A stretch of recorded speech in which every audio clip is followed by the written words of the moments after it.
Seuraavaksi käydään läpi dokumenttikamera.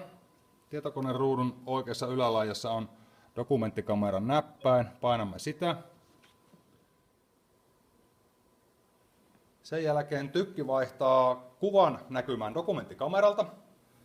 Ja dokumenttikamerasta on hyvä varmistaa se, että siinä on virta päällä.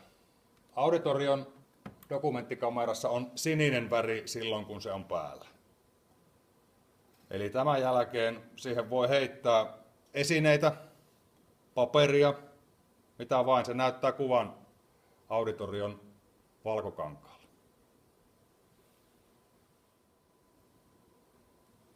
Dokumenttikameran näkymän voi vaihtaa takaisin tietokoneelle